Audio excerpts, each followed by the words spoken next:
medyo ano lang yung tiyan niya siguro dahil sa gamot ng yung mga gamot na iniinom. Medyo iba yung dumi niya.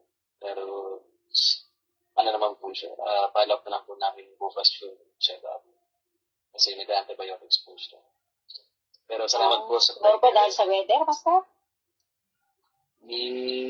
Pwede po kasi uso po ngayon dito sa Pilipinas yung mga lagnat-lagnat pati sa mga bata. Pati nga po yung mga konting mouth disease pero wala naman po sa tingin. Ano lang talaga, lagnat. Tapos dahil siguro doon sa ubo din, yung nakita sa sa check-up niya. Okay po. Tapos kaya nirecommend po ng doktor na mag-antibiotic. 7 days yung antibiotic. Kaya siguro yung dumi niya medyo basa talaga. Pero po, salamat po sa tayo. Naman po. Rin po ang Panginoon. Tayo po ay magpapatuloy sa ating pong pag-aaral ng salita ng Panginoon. At atin pong itutuloy part 2 ng talatang 6 ng 1 Peter chapter 1. Basahin muna po ulit natin yung portion ng unang Pedro. At atin po muling babalikan ang talatang 6 dahil tulad po ng aking sinabi Thursday na meron po itong part 2 dahil doon sa joy na sinasabi ulit sa talatang 6 na sinasabi ni Pedro na ikadala po nyo o kayo ay magalang. At sa ibang banyaga ang pagkakasabi, you rejoice in this. So, titingnan po natin bakit may joy sa buhay ng isang mananampalataya. Kung ito ay isang believer, bakit kailangan natin magalak? At ano yung klaseng kagalakan ito? Ito ba ay saan nagmumula? At kung malaman natin kung saan ito nagmumula, ito ba ay temporary o ito ba ay eternal na kagalakan o joy? So, basahin muna ulit po natin itong Pedro. Kabanatang 1. At sa mga talata po na ating mga pinag-aaral. So, sumunod ko po ulit sa talatang 3 hanggang 10 o 9 pag-aaral. Ito po kasi yung sakop teksto. Kaya lagi po natin inuulit. So, ito po ang salita ng Panginoon sa unang sulat ni Pedro, kabanatang 1, mga talatang 3 hanggang 9. Pasalamatan natin ang Diyos at Ama ng ating Panginoong Jesucristo. Dahil sa laki ng habag niya sa atin, tayo binigay niya ng isang panibagong buhay. Sa pamamagitan ng muling pagkabuhay ni Jesucristo. Ito ang nagbigay sa atin ng isang buhay na pag-asa na magmamana tayo ng kayamanang di masisira, walang kalungkasan, at di kukupas na inihanda ng Diyos sa langit para sa inyo. Sa pamamagitan ng inyong pananampalataya, iniingatan kayo ng kapangyarihan ng Diyos habang hinihintay ninyo ang kaligtasan na handang ihayag sa katapusan ng talatang 6, yung ating talata. Ito'y dapat ninyong ikadala kahit na maaaring magdanas muna kayo ng iba't ibang pagsubok sa loob ng may panahon. Ang ginto, bagamat nasisira, ay pinapadaan sa apoy upang malaman kung talagang talisay. Gayon din naman ang inyong pananampalataya na higit na mahalaga kaysa ginto ay sinusubok upang malaman kung ito'y talagang tapat. Sa gayon, kayo'y papupurihan, dadakilain at pararangalan sa araw na mahayag siya sa Kristo. Hindi niyo siya nakita, ngunit siya inibig ninyo. Hindi pa rin ninyo siya nakikita. Hanggang ngayon, ngunit sumasampalataya kayo sa Kanya. Dahil dito'y nag-uumapaw sa inyong puso ang kagalakang di kayang ilarawan sa salita. Sapagkat tinatanggap na ninyo ang bunga ng inyong pananampalataya, ang kaligtasan ng inyong buhay. Dahil po ay sa madaling mga aming Ama na nasa langit, kami po ay muling na malapit na may kababaang loob. At kami po ay lubos na nagpapasalamat sapagkat sa kabila po ng aming mga pagkukulang, sa kabila po ng aming kahinaan, sa kabila po ng aming katigasan ng ulo, at Lord ng aming po bagay na nagagawa na hindi ka tumutugot sa inyo. Pero salamat po sa iyong napakayamang biyaya, sa iyong pong napakahabang pasensya. Patuloy niyo po kami inutuwid, patuloy niyo po kami ginagabayan, patuloy niyo po kami sinasamahan, patuloy po kayo nagmamaniobra ng buhay, patuloy po sa kabanalan. At lagi po Panginoon sa mga taong ito, na kami pong muli ay magkakaroon po ng pagkasalo-salo sa inyo pong mga salita. Sa sulat po ni Pedro, sa mga unang mananampalataya na dumadanas po ng iba't ibang klase ng pagsubok, kung ito man po ay persecution, at patuloy po na nakita at nababasa po namin ang kayamanan at katotohanan po ni Salita na iniwan niya po magitan po ng Apostol Pedro. Kami po ngayon na bilang mga mananampalataya na sumusunod sa inyo pong sa isang anak, kami po bilang mga mananampalataya ay nakikinabang po kami sa pag-aaral ng iyong mga salita na dati na po itong mga nangyari, dati na po itong ibinahagi, pero hanggang sa panahon namin at nananiwala rin po kami sa mga susunod po na henerasyon kung lolobin ninyo. Talagang ito po ay kapakita ko habang sa inyo pong mga. Salamat po aming Ama na ang inyong pong salita ay napakayaman, napakasagana, Panginoon, sa karunungan na patuloy po namin na pinag-aaralan. At nawa ito ay magdulot po sa amin ng kapakumbabaan at patuloy po na pagkilala sa isang Diyos na tubod ng banal, buhay, totoo, hindi nagbabago, hindi nagpupulang, kailanman, Panginoon, ay hindi pinabayaan. Aming Ama, salamat po sa lahat ng ito. At maging po sa aming mga tagapakinig, sa aming pong mga kasamahan na narito, pagkat po kami ay magpakulay, sabihin sila po ay nasa ibang dagat. Kami po ay may misunod, biyaya, ng pangunawa sa lahat po ng kanilang mapapakinggan. At sa kabila po ng kanilang kabisihan, kabalahan, sa trabaho, at maging po sa kailang mga ginagawa sa mga oras na ito, ay nawa po Panginoon, aming mga puso, mamalitan po ng iyong Banal Espiritu, ay patuloy po namin maunawaan ng iyong salita. Salamat po aming Ama, at patuloy po kayong maluwalhati sa aming pag-aaral. Sa pangalan po ng aming Panginoon Jesus.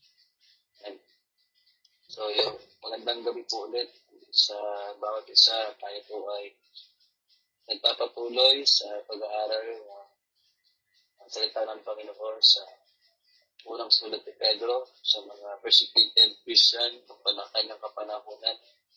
At tulad po ng ating pinag-aralan noong nakaraang Thursday, sa talatang 6 ay atin pong hinimay ang talatang 6 na pabaligtad sapagkat inunawa po natin yung tinatawag na pagsubok or suffering o tinatawag po sa wikang banyaga, trials, no? Na bilang mga mananampalataya, we are not exempted sa suffering, sa trials, sapagkat sinasabi po ng salita ng Panginoon, ito po ay kasama, no? Ito po ay kabahagi sa ating pong pagkatawa. Kung tayo po ay tunay na mananampalataya, expect o atin pong nakita, no? Na talagang tayo ay may pagdadaanan ng mga pagsubok. At yung sagot po ay yung palatong ito. Bagamat gusto po natin sinutuloy, no? Pero yun po yung sagot sa talatang namin. Kung bakit tayo may mga pinagdadaanan, kung bakit tayo may mga trials, na sinasabi nga ni Pedro, various trials, na ito po ay multicolored or many. So, yung sabihin ay iba't iba ng variety, parang manggalang po. May iba't ibang klase ng tinatawag na pagsubok. So, ibig sabihin po, tayo po bilang mga mananampalataya, marami po tayong pagdadaanan. Na sabi nga ni Pedro, itong mga pagsubok na ito, no, diyan kami sa tayo ginamit to struggle, ay talagang ito ay hindi madali. No? Kung ito po ay nagdudulot ng pain or grief, no, yun po yung ibig sabihin ng struggle dito. No? Sabi kang Griego ay Lopeo, talagang distress, no? Na tayo po ay pagdadaan ng mga pagsubok na magdudulot po sa atin na pwedeng talagang tayo po ay namimighati, no? Dahil nga po sa pagsubok na ating pinagdadaanan na iba't ibang klase. Na pwedeng ito po ay talagang hindi madali. No? Minsan po tayo ay nagugulat, pero sabi ni Pedro nga, nung natin kagulat, kahit ito ay parang hindi normal na nangyayari sa buhay ng isang tao. So, nangangahulugan po bilang mga mananampalataya, ito po yung ating dapat din expect. Bagamat ang Diyos naman talaga ay nagpapala, nagbibigay ng kapahingahan, ng kapayapaan. Hindi ko naman po sinasabi na kapag naging believer ka ay puro hapdi, puro sakit, hindi naman po gano'n. Andyan naman talaga na tayo po ay may pag-iingat ang Panginoon, nagbibigay ng pag-aalingan, hindi nagpapabaya, nagbibigay ng ating mga pangangailangan. Pero wag din po natin isipin sa kabilang banda na ang buhay ng Kristyano, sabi nga ng kanta, ay laging masaya. Hindi po laging masaya, sabihin, hindi laging celebration, para bang walang problema. Bagamat totoo yun, kapag tayo po yung maawin sa kabila po ng ating mga problema, we rejoice, sabi nga ni Pedro, no? We rejoice. Kaya ngayon pag-aaralan po natin yung joy na yun. Pero hindi ko nangangahulugan nun na hindi ka nagkakaroon ng problema, hindi ka nagkakaroon ng sakit, no? Hindi ka nagkakaroon ng mga suliranin sa buhay. No? Pero sa kabila po ng yun, ang pinangako ng Diyos ay hindi exemption sa suffering or pain or grief. Ang pinangako po ng Panginoon, He will be with us because of the Holy Spirit, no, na sa atin po na nananahat o bilang ating selo ng ating kaligtasan ay tayo po ay tinutulungan. Tayo po ay hindi pinababayaan. Bagamat po tayo nagdadaan ng iba't ibang klase pagsubok. So, yun po yung balance ng ating buhay bilang mga mananampalataya. Tayo po ay iniingatan ng Diyos, pinagpapala ng Panginoon, pinababayaan ng ating pangangailangan, nakakaramdam tayo ng kasiyahan. Pero sinasabi rin po ng Biblia, we are not exempted sa grief or pain or suffering. Pero napakasarap isipin. Ang sabi ni Pedro, we rejoice in this. Bakit daw? Ang sabi ko yung talatang 3, 4, 5, at 5, sapagkat tayo po dahil sa laki ng habag ng Diyos sa atin, tayo po ay na-born again o meron tayong bagong buhay kay Kristo dahil sa kanyang muling pagkabuhay, at tayo po ay binigyan ng isang buhay na pag-asa, na tayo po ay magmamana ng kayamanang di masisira, walang kapintasan, hindi kukupas, at ang Diyos po ang naghanda at siya rin po ang nag-iingat. So ito po ay katunayan ng ating pong kaligtasan ay secure, hindi pwedeng mawala, hindi pwedeng manakaw, hindi pwedeng maiwan kung saan, hindi pwedeng makuha ng kung sino man, sapagkat ito ang nag-iingat ay ang Diyos na all-powerful, na siya ay soberano or sovereign, na siya po ay makapangyarihan. So, wala na pong mas hihigit pa sa Diyos, kung siya po ang nakakahigit sa lahat, nakapangyarihan sa lahat. So, kung siya po ang mag-iingat ng ating kaligtasan, ay wala pong pwedeng makaagaw doon, makasira, o pwede pong makapagwala ng ating kaligtasan. So, yun po ay eternal security. Napakasarap isipin, kaya sabi ni Pedro, we rejoice in this. Kahit po tayo ay mayroong pinagdadaanan, pagsubok, problema, at mga suliranin, talagang tayo po ay namimighati kapag ito po ay ating nararanasan. So, yun po yung sinasabi ni Pedro, we rejoice in this. Pero ang ating tanong, natin po sasagutin sa pagkatapos ng ating pag-aaral sa talatang 6, ano ang kaibahan ng rejoicing na sinasabi ni Peter o sa ating salita na root word, yung joy? What is the difference of joy sa happiness?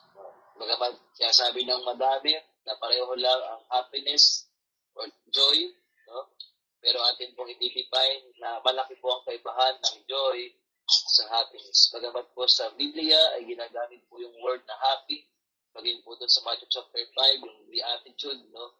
Nasasabi doon, yung blessed ay sa iba pong salin ay happy.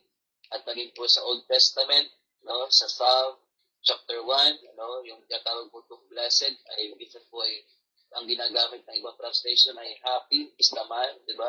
At ganoon din po sa the beatitude, yung blessed doon ay tinatawag din na happy. Pero po, pag pinag-uusapan sa mundo kung ano ba yung ibig sabihin ng happy or happiness, ay yun po ay ibang-iba sa sinasabi po ni Pedro na rejoicing or joy na mayroon po ang isang Kristiyano. So we will define po ang lahat ng ito, itong dalawang salitang ito, itong dalawang terminology tungkol sa joy at happiness, mamaya po sa ating pagtatapos. So pwede ko rin po kayong tanungin mamaya, no, kung ano po ang kaibahan ng joy sa happiness. So pwede na po kayo maganda, no, bilang kung kayo po ay may pagkakataon mamaya makapag-open mic at makapagsabi ng kabaligtaran o kaibahan ng joy sa happiness. So pakihanda lang po kung meron po kayong naidadagdag mamaya. So, unahin muna po natin, may bubuksan po tayo sa Gospel, sa Luke chapter 15 at maging po sa John chapter 16. So, doon po tayo mabababad bago tayo bumalik ng 1 Peter chapter 1 verse 6. So, isang talata lamang, isang salita, pero napakasabi ko nga po sa inyo, napakayaman ng salita ng Panginoon. So, atin pong huhukayin kung ito ay sinasabi ng Psalm chapter 19, ito po ay mas kanais-nais pa sa gintong lantay. No? So, ang salita po ng Panginoon ay mas mahalaga pa sa ginto. So, para po natin makita ang halaga po ng salita ng Panginoon, ay kailangan natin hukayin kung ano po ang mga sinasabi niya sa kanyang salita.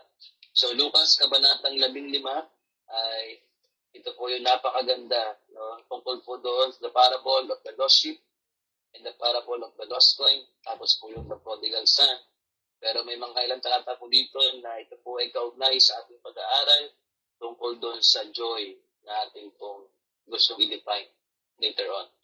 So, sa Lucas kabanatang 15, sa talatang 1 hanggang talatang 22, no, o 35, ay meron po tayong makikita na ito po may kaugnayan sa ating pinag-aaralan na sabi ni Peter, we rejoice. So yung tanong natin, bakit may joy? Bakit mayroong joy sa buhay ng isang mananampalataya? O bilang mga believer, bilang na born again, bilang mayroong inheritance, bilang tayo po ay may salvation na nakahanda sa atin sa pagdating ng panahon na inihanda ng Diyos para sa atin na kailanman ay hindi mawawala.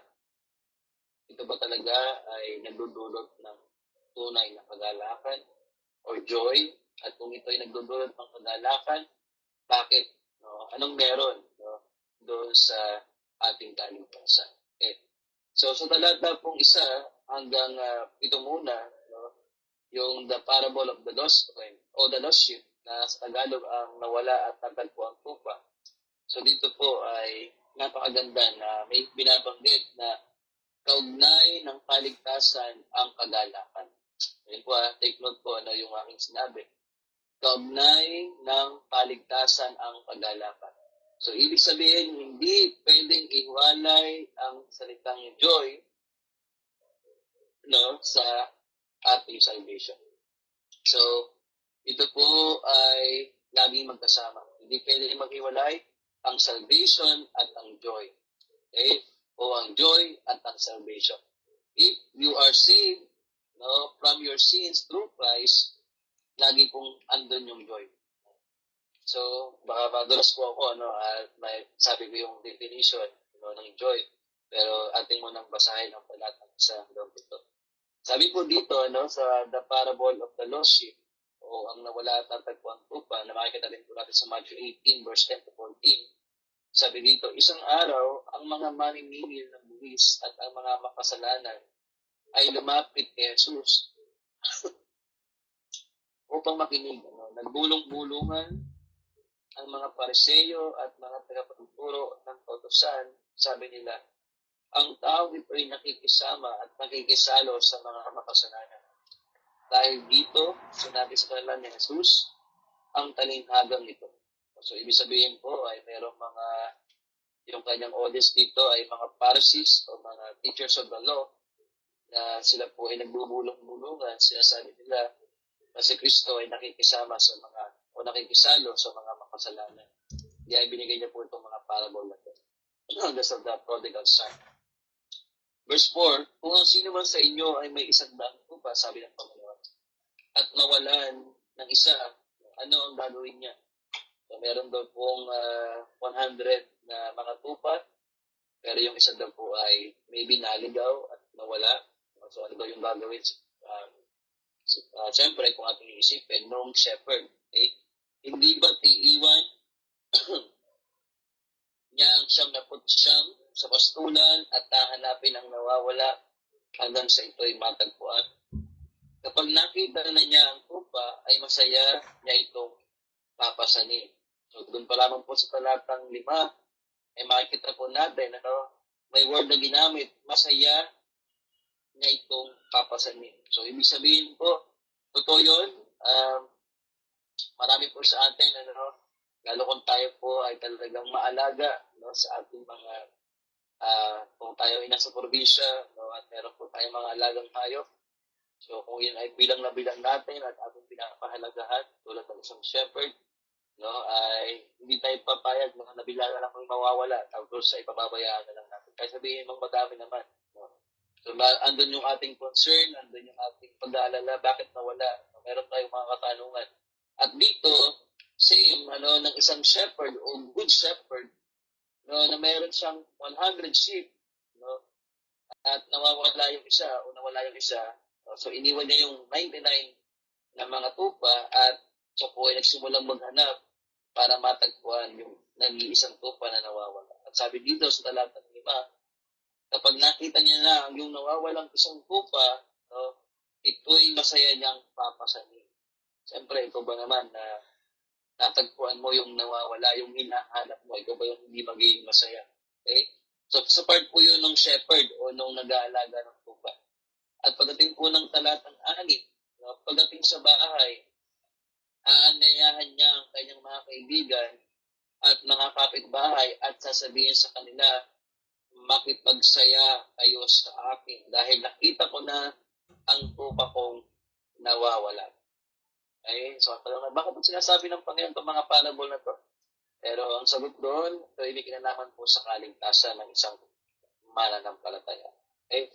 So dito ay makikita po natin, pagdating po nung nag-aalaga o kapag-alaga ng tupa, ay talagang, sabi niya, kanyang inimbitahan, yung kanyang mga kapitbahay, yung kanyang mga kaibigan o mga malapit sa kanya. At sabi niya, kayo ay makipagsaya sa akin dahil nakita ko na o natagpuan ko na ang aking nag-iisang tupang nawawala o nawala. So, grabe naman itong shepherd na to, itong tagapag-alaga ng tupa. Pag uwi, ay nag-iaya siya ng mga kaibigan at mga kapitbahay. Sabi siguro, hali kayo.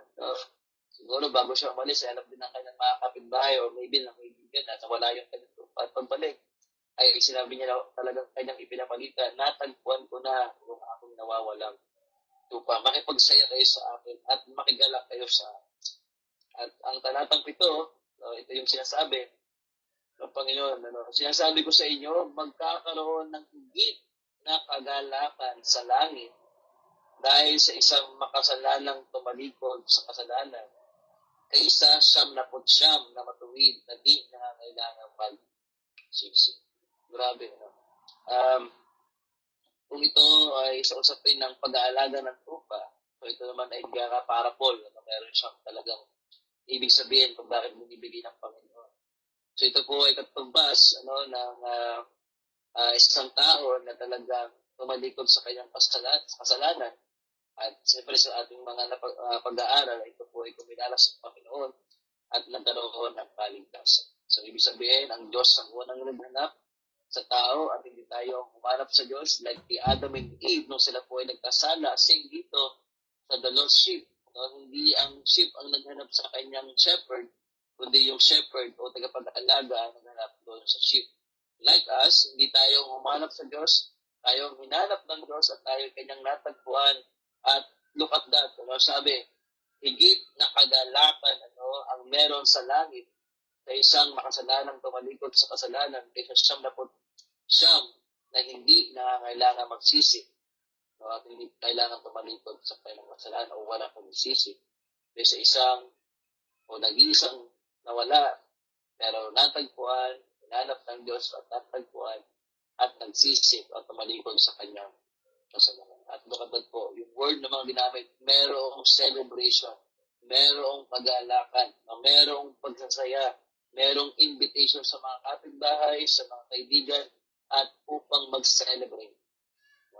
So, ibig sabihin, katumbas ng kaligtasan, yung celebration, yung pag-aalakan, hindi lamang po sa langit, maging sa isang believer, na siya po ay naligtas, hindi lang sa part ng isang shepherd, na humanap sa kanya, sa part ng Diyos, sa part ng bayang langit, at maging po sa part ng isang naligtas, ay andun po kasama yung pag-aalakan, yung joy.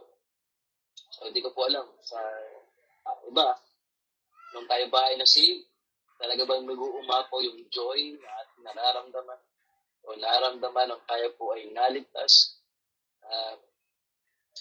nung ako po ay nasave, talagang umiiyak po ako sa Panginoon nang ako po ay nagpapasalamat.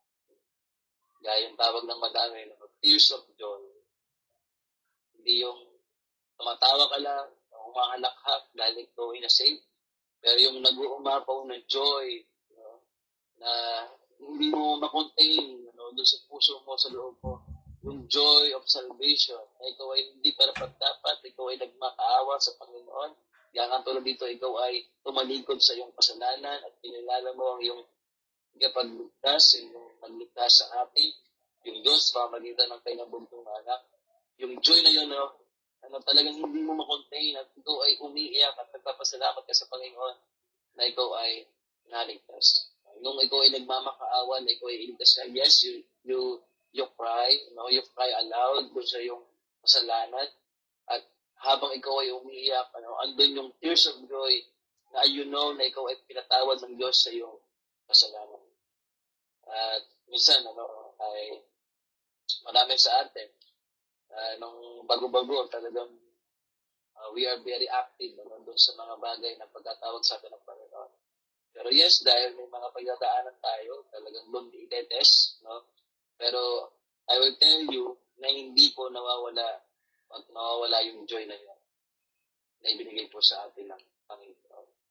Yes, if we commit sin, like David, so hindi yung salvation ang nawawala, okay?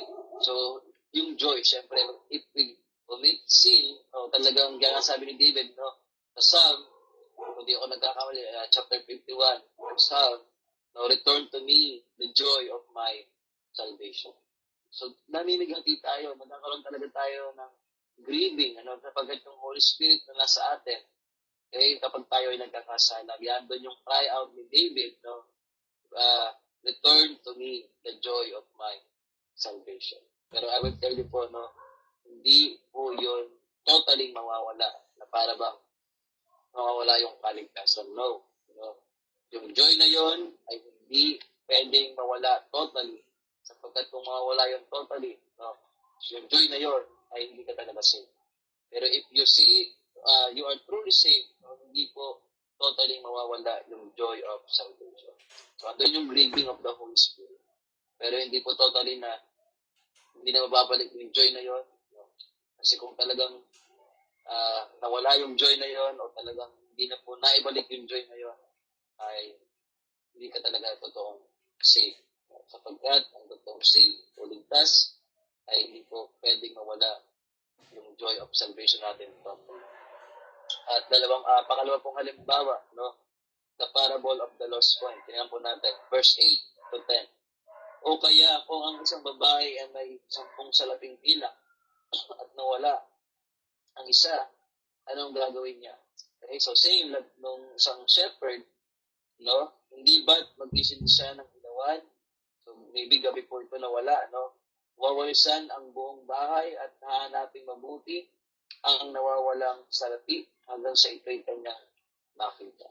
So, may pwede rin gabi or araw naman, at siya po ay medyo madilim yung paligid, kaya siya po ay nagsindi ng ilawan para hanapin yung nawawalang pilak. At pagdating po ng talatang siyam, kapag nakita na niya ito, aananyahan niya ang kanyang mga kaibigan at mga kapitbahay ng shepherd at sasabihin sa kanila, makipagsaya kayo sa akin sapagkat nakita ko na ang nawawala kong salaking pilak.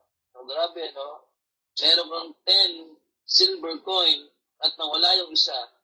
Kahit naman ako ay hahanapin ko talaga yun. Hindi ko titigilan at hindi ko nahanap yung nag-iisang pilak na nawala. Bagamat meron pa ako siyang, karang ako din, hahanapin ko yun. Silver yun, yung pwedeng mawala yun. So, meron yung halaga. At dito, verse 10, sinasabi ko sa inyo, sabi ng Panginoon, gayon din ang paglalakan. So, kanina, doon sa langit, no? Doon sa nawalang, o isang makasalanan tumalikod sa kasalanan, merong paglalakan sa langit. Ito po specific, no?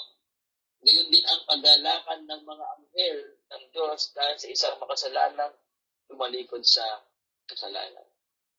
So, ano bang meron sa langit?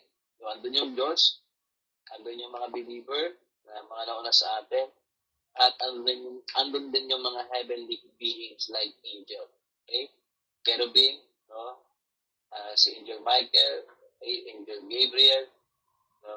At iba't ibang klase ng mga anghel, sila po ay nagse-celebrate. No? They are rejoicing doon sa bayang langit dahil merong isang makasalanang tumalikod sa kasalanan. At din po yung aking motivation every time I preach the gospel, every time I go to the mission, no, kahit malayo. Sabi nga dito, kung meron lamang isa, maybe, biyaya ng Panginoon, 2 o 3, no, o higit pa, talagang kumilala sa Panginoon. So, grabe yung celebration sa lahat. Isa pa nga lang, no, talagang may kagalakan, merong nagse-celebrate doon sa bayan ng langit. No, hindi lamang ang Diyos, hindi lamang yung mga believer, ganoon din ang mga heavenly beings, yung mga anghel, they celebrate. No, hindi ko alam kung anong inaawit nila kapag merong naliligtas. Yung mga lumang awit, no? The Lord reigns, yung rejoicing, di ba? Meron talagang rejoicing sa bayan. So, grabe, no? At sabi ko nga po sa inyo, no? Meron talagang celebration. May joy, may rejoicing, no? Sa salvation. At panghuli, tungkol sa the prodigal son, o ang dalawang, anak, ng isang tao. Yung isa po ay lumustay ng ari-ariap. So, hindi ko na babasahin yung lahat ng talata. Pero tiniyan po natin, sa mga talata, ng 20. Sapagkat kung ating babasahin ito, mga talata 11, meron pong isang anak na humingi ng kanyang mana sa kanyang ama. Bagat ito po ay labag o hindi po ayon sa batas, sapagkat hindi mo pwedeng kunin ang iyong mana kapag ikaw ay buhay pa ang iyong ama, lalo sa mga Hudyo. So, kailangan mo nang mamatay, yung iyong mga magulang bago mo makuha yung mana. Pero dito, ay buhay pa yung kanyang ama. So, para na rin yung pinatay yung kanyang ama. So, ganoon pa rin yung kasalanang ginawa ng kanyang anak. No, na kinuha niya na yung kanyang mana. At hindi lamang niya kinuha. Mabuti sana kung ginamit niya sa maganda, pero hindi. Ito yung kanyang nilustay, sa ibang lugar. At sabi nga sa verse 14, ito po ay naubos. At nagkaroon ng matinding paggutom sa lupain iyon. At siya ay nagsimulang maghirap. Okay, so kanyang nilustay yung kanyang yung kanyang minana, yung kanyang hiningi sa pilit ng mana sa kanyang ama. Pero sa kanyang pinuntahan, ay naubos ito at hindi lamang naubos, nagkaroon ng matinding paggutom or famine sa lupain niya. Kaya siya ay nagsimulang maghirap. Verse 15, ang lalaking ito ay namasukan sa isang taga-roon at siya ay pinagtrabaho nito sa isang babuyan. Sa tindi ng kanyang gutom at dahil sa wala namang nabibigay sa kanya ng pagkain, halos kainin na niya ang mga pinagbaratan ng mga bungang ahoy na pinapakain sa mga baboy. Ngunit napag-isip-isip niya ang kanyang ginawa at nasabi niya sa sarili, labis-labis ang pagkain ng mga alila ng aking ama. samantalang ako'y mamamatay dito namamatay na dito sa guto. So, ibig sabihin, ang lalaking ito ay nagkaroon siya ng kaisipan na bumalik sa kanyang ama dahil na siya po ay gutom na gutom at naghihirap doon sa lugar na kanyang pinuntahan. At sabi nga po dito sa talatang 18, ang sabi ng lalaki, babalik ako sa aking ama at sasabihin ko sa kanya, Ama, nagkasala po ako sa Diyos at sa inyo. Hindi na po ako karapat-dapat na tawagin ninyo o tawagin anak ninyo. Ibilang na lamang ninyo ako sa inyong mga alila. So kahit naman siguro sino, ito ay nakakaras ng gutom at hirap dahil sa ginawa mong pagkakasala, dahil siguro sa sobra mong hiya na ito ay babalik pa sa iyong pinanggalingan. Okay, so kahit siguro marapatin na lang na ikaw ay isang maging utusan o alila, ay ikaw naman ay makakain ng tama. Ikaw ay hindi mamamatay sa gutom. At ito po yung naisip ng lalaki. Okay? Dalawang po. At siya ay nagpa-siya umuwi sa kanila. Malayo pa, inatanaw na siya ng kanyang ama at dahil sa matinding awa ay tumakbo siyang sinalubong, niyakap at naligaw. So grabe, yung ama na tinuring mo ng patay dahil kinuha mo na yung iyong mana. So, itong amang ito ay nag-aabang. So siguro araw-araw siya nag-aabang na bumalik yung kanyang anak. Kaya dito pa lang natanaw niya na. So isabihin, siguro araw-araw siya nakatanod, nakatanaw o naghihintay sa pagbalik ng kanyang anak. So siguro lagi rin siya nananalangin para bumalik yung kanyang anak. At dito makikita natin ay isang araw bumalik yung kanyang anak. So malayo pa lamang yung kanyang anak ay kanya nang nakita at natanaw at sa kanyang matinding awa ng ama ay patakbo siyang sinalubong. So hindi niya na hinintay na makaruntong nung kanilang maybe harapan ng bahay o pintuan. So malayo pa lamang yung kanyang anak ay tinakbo niya na kanyang nang sinalubong. So ganun din po ang Diyos. Sabi dito, siya iniyakap at nalikan. At 21, sinabi ng anak, Ama, nagkasala po ako sa Diyos at sa inyo. Hindi na po ako karapat-dapat na tawaging anak ninyo. Ngunit, tinawag ng ama ang kanyang mga alila. Dali, sabi ko ng kanyang ama, kunin ninyo ang pinakamagandang damit at bihisan ninyo siya. Suotan ninyo siya ng singsing at ng sandals. Grabe po, binalik po yung kanyang karapatan bilang isang anak. So yung ring at yung sandals, so hindi po yun basta ibibigay na walang dahilan. Ibig sabihin ay andun ulit. Hindi po niya sinabi na hindi, hindi maging alila ka na dahil parusa mo yan, consequences ng kasalanan mo, sige, maging alila ka. O kaya, hindi ka pwedeng bumalik dito. Hindi po yung ganun yung ama na to. So, kanya na mong niyakap at nalikan, malayo pa lamang, ay kanya na sinalubong at yung kanyang ginawa. At sinabi pa niya sa kanyang mga alila, ay bihisan niyo siya. At talagang suotan niyo siya ng singsing at sandals. So, talagang siguro itong tao ito ay nakapaa nung bumalik. At ito po itanda na tinatanggap ng muli ang kanyang anak. At 23, sabi po nung ama, katayin ninyo ang pinatabangguya at tayo kumain. Ano sabi? At magdiwang. We need to celebrate. Naalala ko yung kantang celebrate, Jesus, celebrate. So dito meron pong celebration.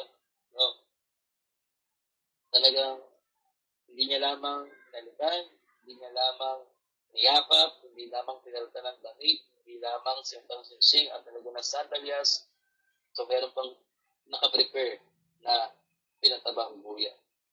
So alam naman natin, lalo ng panahon na dati, dyan sa Israel, meron talagang pinapatabang buya. Hindi pinagagalaw. Malambot ang karne. Talagang doon lang sa kulungan. Hindi man lang siguro umuupo. O hindi man lang siguro gumagalaw yung buya na yun. Kapag sinabing buya, batang-bata. At mataba. At napakalambot ng karne. Talagang naka-prepare ito at talagang pinaglaanan ng panahon. At At anong sabi ng ama, patayin natin itong pinatabang buya at tayo'y kumain at magdiwang. We need to celebrate sapagkat ang anak kong ito ay namatay na, ngunit siya ay nabuhay. No, naborn again siya. Nawala, no? So siya po ay naligaw, ngunit muling natagpuan. So, grabe, ano? Talagang biyaya ng Diyos, no? At sila ay nagdiwang. So, pero pinatay na yung buya, yung pinatabang buya, at sila po ay kumain, at sila po ay nagkaroon ng celebration.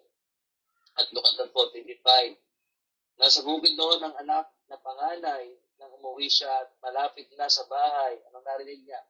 Ang tugtugan at sa iyawan. So, grabe, no? May party-party po, ano, doon sa bahay ng kanyang ama.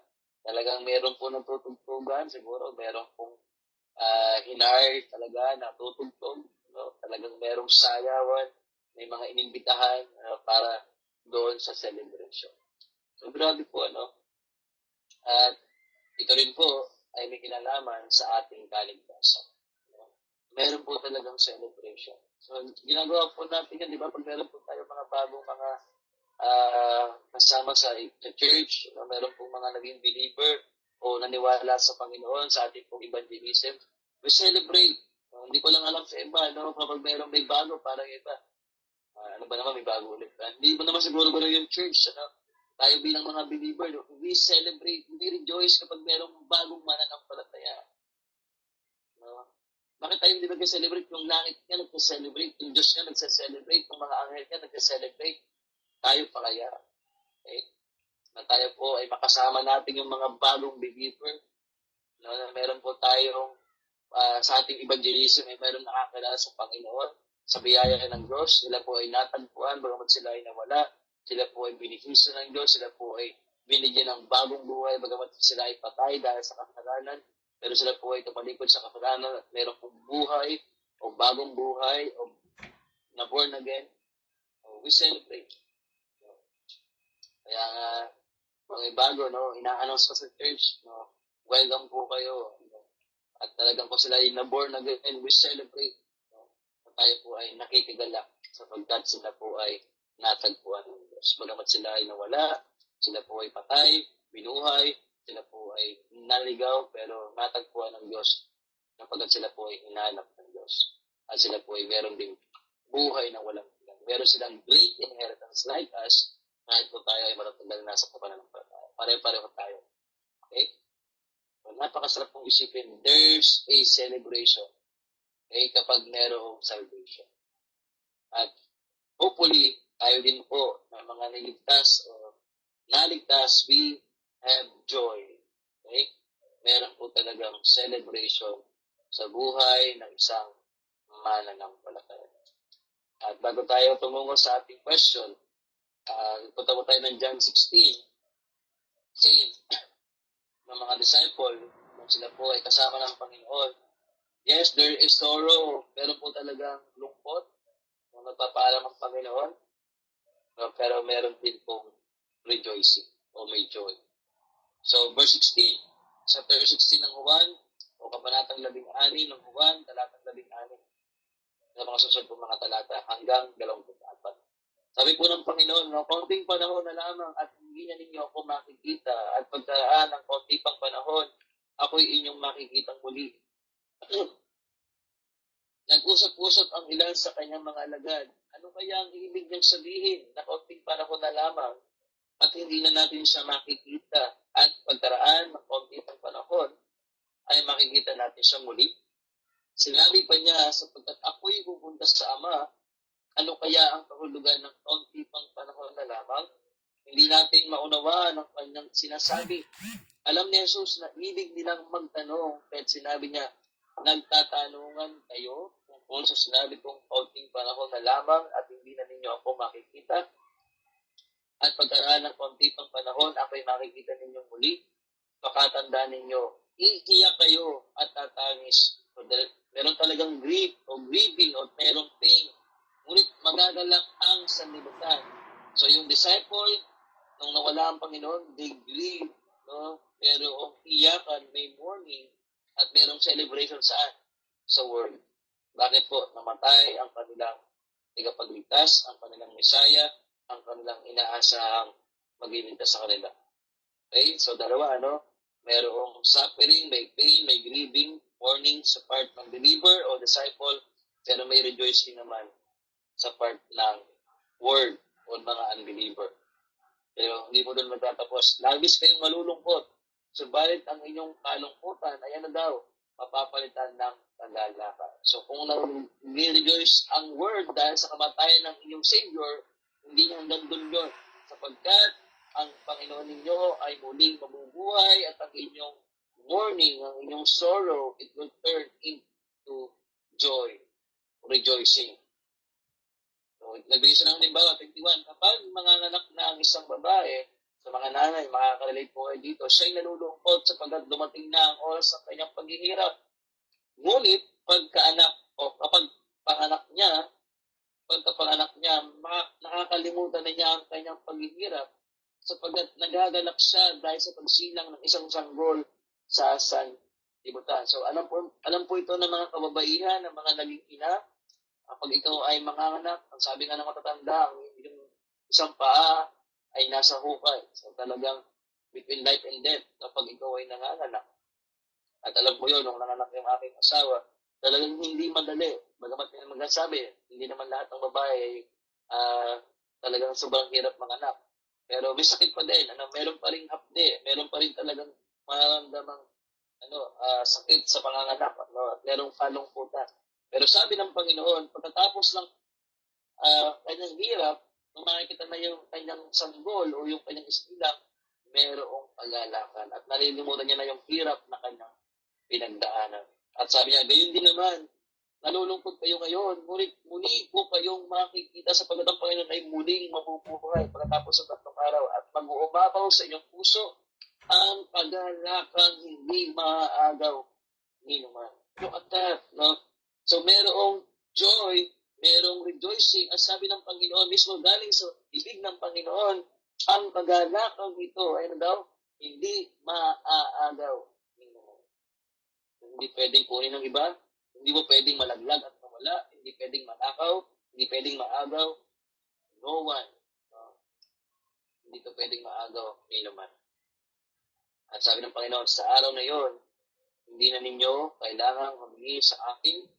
Pakatandaan ninyo, anumang hingi ninyo sa Ama, sa aking pangalan ay ibibigay niya sa inyo.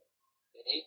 Hanggang ngayon wala pa kayong humingi sa Kanya sa aking pangalan. Pero kapag humingi kayo at kayo'y tatanggap upang malubos ang alindaw ang inyong kagalakan. So, grabe po. No? Sa buhay ng isang mananampalataya, there's sorrow, there's grieving, there's mourning. Pero sabi ng Panginoon, it will turn into joy because I'm alive. I'm resurrected. Okay? At sabi niya, walang makakaagaw ng inyong joy, ng inyong kagalakan. Because it's came from God.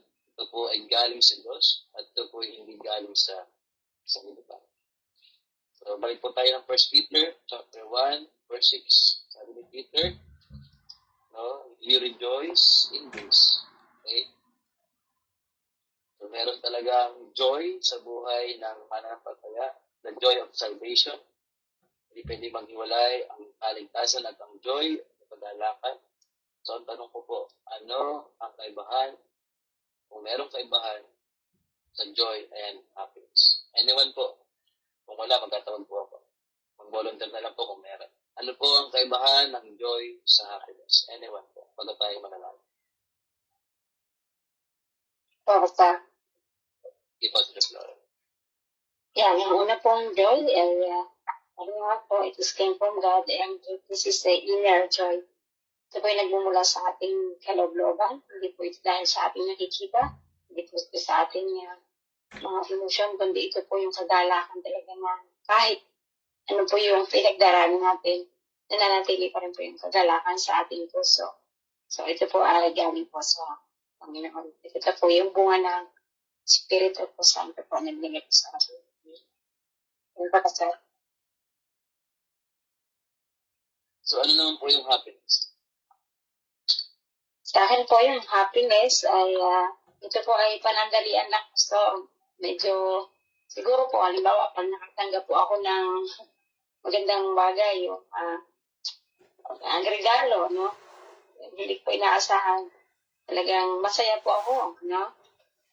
Nagkaroon po ako ng trabaho. Ayan, parang masaya ko. After ng ano na yon, yung kasayahan ko na yan, so, yung mga ilang oras, nawawala na ulit yung aking kasiyahan. So, pag may dumating sa akin problema, kung saan kagalakan, malulungkot na ulit ako. Yan, para pong ganun.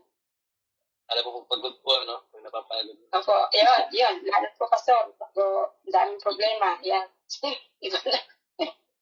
Hindi na masaya. Parang ito eh. May naghahanap trabaho. Nung natanggap, ang saya, no? Nung nagkatrabaho na malungkot na, napapagod na. Okay, tingnan po si Sir Florence. Dalawa na lang po. Bago tayo naman bago rin sabihin mo sa akin. Baka meron pa pong magdadagdag. Tingnan po si Sir Florence. Dalawa po na individual, baka meron po kayong dadagdag. Anyone, baka ano po yung kaibahan ng joy sa happiness. Baka meron na po kayong idea. Bago po tayo manalangin. Hello po, Pastor. Ayan po. Hello po. Go ahead. Praise God po sa liit na naroon po sa amin. Para po naman po sa opinion ko. Hindi naman po sa opinion, pero yung parang naiintindihan ko po, isa po siyang napakalalim and internal nga po. Sabi nga po natin, Lord, is internal.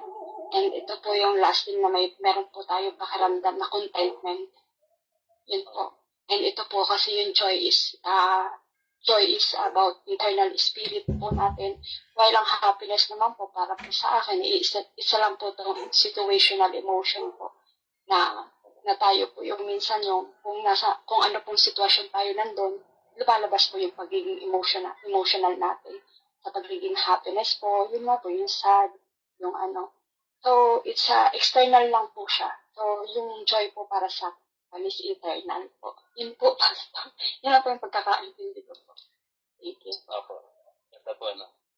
Very well said po. So, thank you po, Sister Maisel. At naiintindihan po natin yung ating pinag-aaral. So, po yun po ang Panginoon. Last po, baka meron pa pong hahabol. Para tuloy-tuloy na po tayo. Isa na lang po, baka meron pa pong mag-upload. Naunahin na po kayo, baka meron pa. Ano po ang kaibahan ng joy sa happiness? Ako, Pastor, try lang naman ay base based naman po sa mga napapag-aralan kumbaga sa buhay ko bilang sa mananampalataya. So yung kagalakan is talagang ito yung tinanggap ng mga mananampalataya na kumbaga hindi lang kasi masasabing galak ka is parang makikita mo sa mukha na nakangiti, ano. Kumbaga kahit umiiyak ka, nandun yung kagalakan. Kahit may pagsubok ka, nandun po yung tiwala at yung pananampalataya natin talaga sa ating Panginoon. Opo, yung malalim. Kumbaga, mas mga mananampalataya lang ang nakakaalam ng joy na ito. Tapos yung happiness, syempre yung sabi nga isa panandalian lang naman talaga. Kumbaga, nagiging masaya lang tayo na minsan isa something happening good na yun yung mga ganun. Pero minsan pag wala nang nangyayaring maganda is malungkot na. Pero sa ating mananampalataya, yung joy na kahit may pagsugo ka is nandoon. Na kumbaga, nandoon na alam mong may Diyos ka. Nananampalataya, nagtitiwala sa Kanya. Yun po, na kahit umiiyak ka, nandoon yung joy. May pag-asa. Yun po yung asin. Salamat po, Pastor. Ikaw po, Sister Rosalie. Very well said po. At purihin din po ang Panginoon sa buhay po. At Sister Miriam po, meron din pong sinabi na para po sa akin, Pastor, ang happiness is temporary, more on feeling at first. Ang joy naman po is permanent, deeper, especially when it comes to salvation. So, salamat po, Sister Miriam, at may umapol. So, tama po lahat itong sinabi ninyo, Sir Florence, Sister Miriam, Sir Rosalie. Makikita po natin na ito pong joy ay talagang deep. Siya po ay malalim o eternal.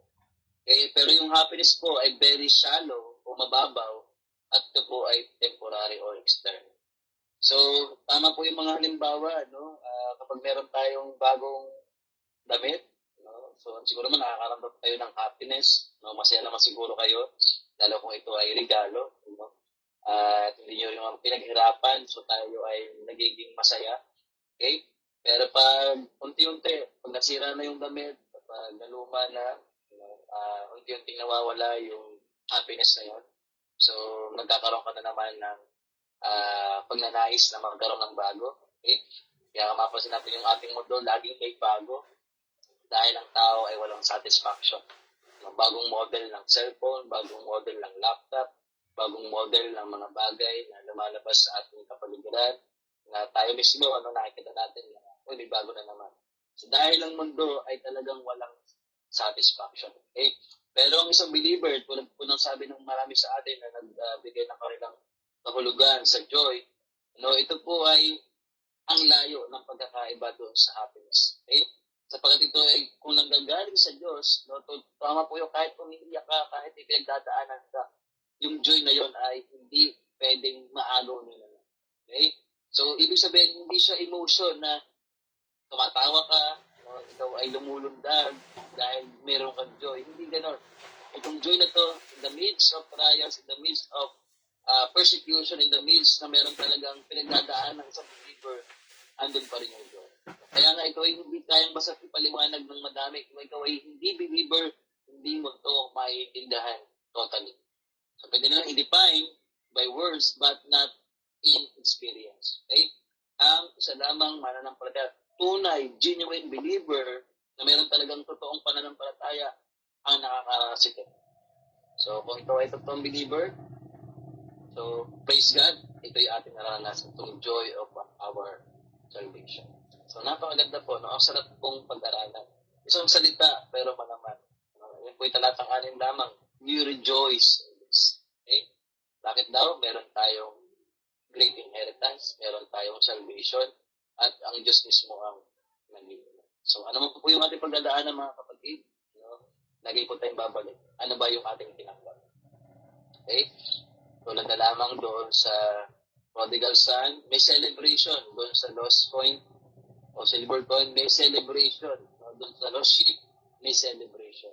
So what more kung ikaw ay naligtas, kahit ikaw ay nahihirapan, kahit ikaw ay umiiyak, kahit ikaw ay may problema, kahit ikaw ay may karamdaman, there's a joy because you are saved by God.